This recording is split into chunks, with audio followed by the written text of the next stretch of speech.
21 मार्च 2023। सावधान, आत्मा के जेब कतरों से सावधान।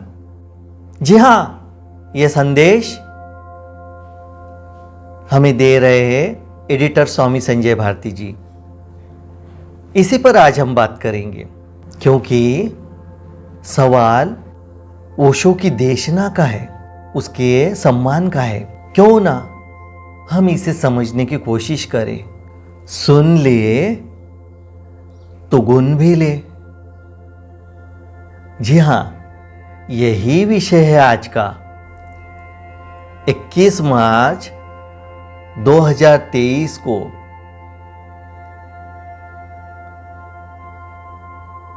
व्हाट्सएप पर घूमते घुमाते एक सूचना उन तक पहुंच गई कि कुछ लोगों का योजनाबद्ध प्रयास चल रहा है कि भारत भर से बड़ी संख्या में एक हुजूम 21 मार्च को पुणे में ओशो इंटरनेशनल के सामने इकट्ठा किया जाए, कुछ मांगों के साथ। मांगे क्या है यह सबको पता ही है, सो उन पर बात नहीं करते। उनके ठीक गलत होने पर भी बात नहीं करते। यह प्रत्येक की मंशा, समझ और चित्त के संस्कारों पर निर्भर करता है। बात हम करते हैं केवल इस पर कि जो मित्र पुणे पहुंचे वे किन बातों का ध्यान रखे, अमल करे न करे, समझे कि न समझे, लेकिन उन पर विचार जरूर करें। स्वामी संजय भारती जी कहते हैं, सो बिना कोई लंबी पृष्ठभूमि बनाए सीधी बात करते हैं। योजना को जो व्यवस्थाएं दी जा रही है उन्हें देखते हुए वह अनुभवगत निष्पत्तियों के आधार पर इतना कहा जा सकता है कि पुणे में इकट्ठा होने वाले लोगों की संख्या 150 से 200 तक होगी। ये 150-200 मित्र न केवल ओशो इंटरनेशनल के द्वार पर पहुंचेंगे, बल्कि कोरेगांव पार्क की गलियों पर, सड़कों पर भी घूमेंगे। अब ये 150-200 मित्र जो पहुंचेंगे, चूंकि अपने भीतर वे यह भाव लेकर आ रहे होंगे कि शायद वे ओशो के कार्य व उनकी थाती की रक्षा के लिए पहुंचे हैं, तो उनका यह दायित्व तो बनता ही है कि सड़कों व गलियों को सार्वजनिकता में ओशो की गरिमा का भी ख्याल रखे और उन निर्देशों का भी जो ओशो ने अपने कार्य के लिए दिए हैं। गरिमा रखने से तात्पर्य यहाँ हो हल्ले और हुड़दंग के संबंध में नहीं है। वह तो कहने की भी बात नहीं है। वैसे भी प्रारंभिक सूचनाओं में ही इस आह्वान के आयोजकों ने स्पष्ट कर दिया था कि उनका उद्देश्य ओशो इंटरनेशनल के बाहर या भीतर किसी प्रकार का प्रदर्शन करना नहीं है। बहुत सुंदर बात, लेकिन बस वे ख्याल रखे, क्योंकि जब भी किसी आयोजन का उद्देश्य भीड़ जुटाना होता है, वहां कब बातें हाथ से सरक जाए पता भी नहीं चलता।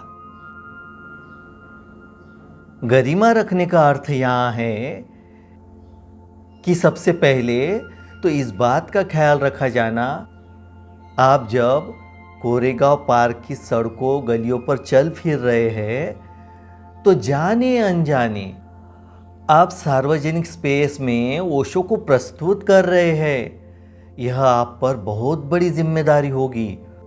ओशो की व उनके कार्य की नफासत आप में झलकनी चाहिए। आपकी भाव भंगिमाओं में और आपके व्यवहार में ही नहीं, आपके सुंदर साफ कपड़ों में भी, आपके नहाए धोए चेहरों में भी, करीने से संवारे गए बालों में भी और सुगंधित श्वास में भी। चौंकिएगा नहीं। स्वामी जी कहते हैं, यदि मैं कहूं कि ऊपर जो कुछ भी कहा यह ओशो का ही संदेश है। 1989 में ओशो टाइम्स की पूरी टीम ने निर्णय लिया था कि पत्रिका के प्रमोशन के लिए हम पुणे के एमजी रोड पर जाकर उसे बाजार में घूमते लोगों के बीच प्रस्तुत करेंगे। तो ओशो ने माँ नीलम के माध्यम से सार्वजनिक स्पेस में उन्हें प्रस्तुत करने के लिए उपरोक्त बातों का ख्याल रखने का संदेश हमें भिजवाया था। दूसरी बात, मैरून रोब के संबंध में सड़कों पर मैरून रोब पहनकर घूमने से पहले यह बात ख्याल रखें कि सड़कों पर मैरून रोब पहनकर न घूमा जाए।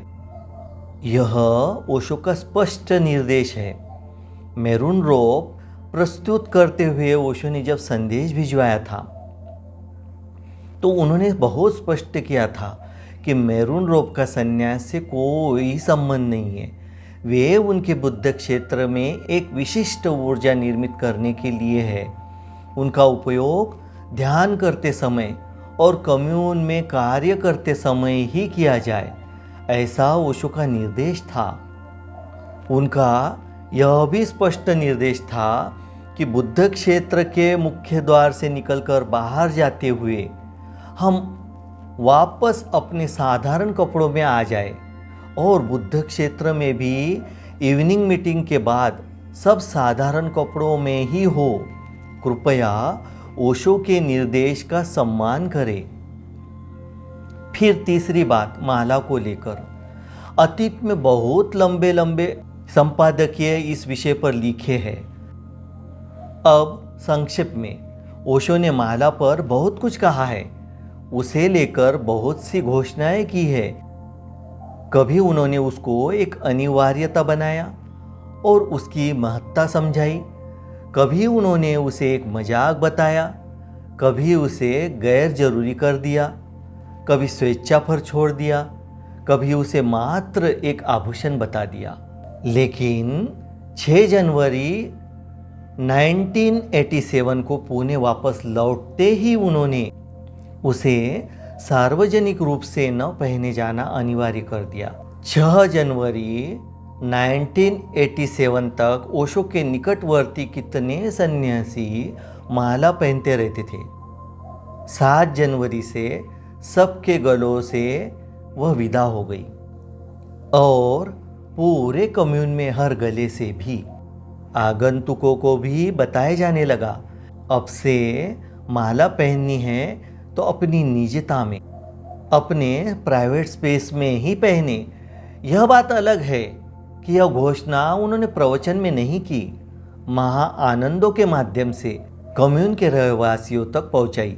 ऐसी कई घोषणाओं की तरह जो समय समय पर उन्होंने की है, जिन्हें इस विषय में कोई भी संशय हो, वे कृपया 1987 से बाद के ओशो के सभी प्रवचनों के वीडियो देख ले, चित्र देख ले। आपको ओशो की सानिध्य में बैठे हजारों लोगों में से किसी के गले में ना तो मालाएं दिखाई देगी, ना किसी के तन पर गहरी वस्त्र। इतनी जहमत जरूर उठाए और समझ में आ जाए तो कृपया ओशो के निर्देश का सम्मान करें। और फिर यह बात समझ आ ही जाए तो फिर ओशो इंटरनेशनल के द्वार के बाहर व कोरेगांव की सड़कों पर भटकने की जरूरत क्या। इतनी दूर से आए हैं, बुद्ध क्षेत्र के द्वार से क्यों लौट जाना? भीतर जाइए, कौन रोक रहा है आपको? माला को जो अपने विरोध प्रदर्शन का उपकरण बनाना चाहते हैं या उसके माध्यम से जो अपनी गुरुडम साधना चाहते हैं और या फिर उसे लेकर किसी पंथ निर्माण की मंशा रखते हैं, वे माला पहनने को विद्रोह का प्रतीक बताएंगे, स्वतंत्रता व साहस का प्रतीक बताएंगे, समर्पण व भक्ति की अभिव्यक्ति बताएंगे। अपने दावों के समर्थन में वे ओशो के ही कथन भी ला खड़े करेंगे, जो कि ओशो ने काल के विविध खंडों में अलग अलग प्रयोजनों से कहे हैं, कभी माला को प्रतिष्ठित करते हुए, कभी खंडित करते हुए।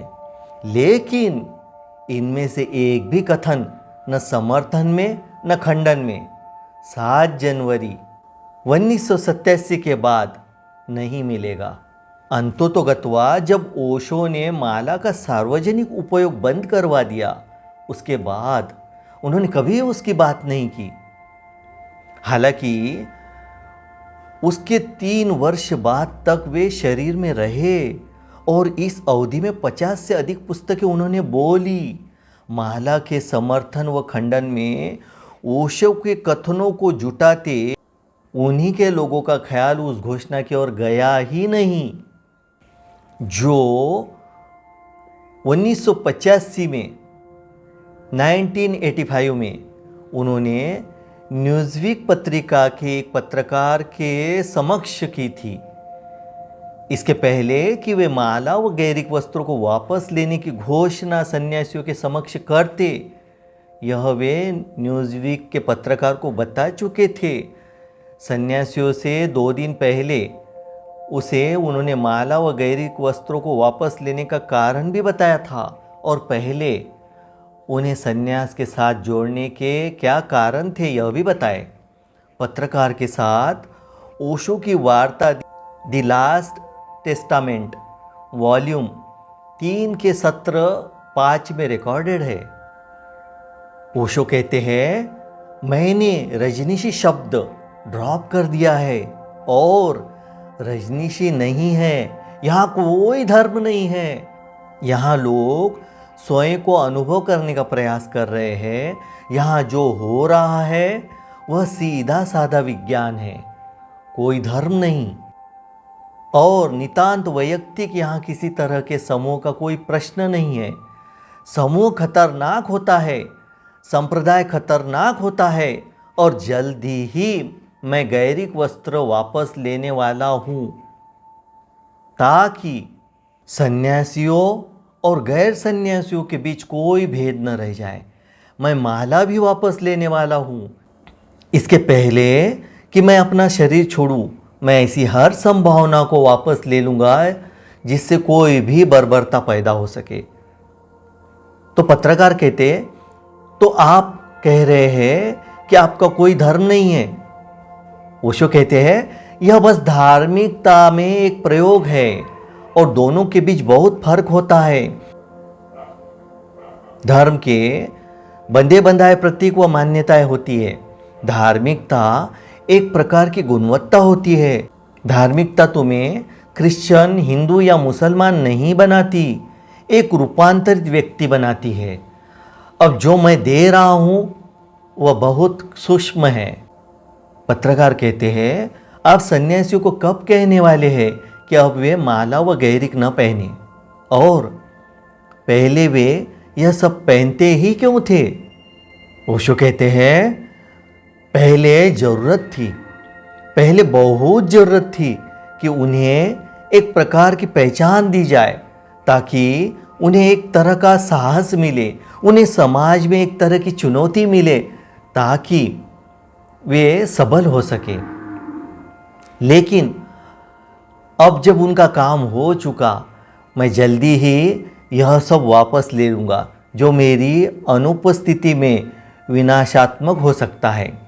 इससे पहले कि मैं देह छोड़ूं, मैं निश्चित करूंगा कि मेरे पीछे कोई संप्रदाय और उसकी बीमारियां न खड़ी हो जाए। अब बताइए, ओशो की सुननी है या नहीं? सुन ले तो गुण भी ले।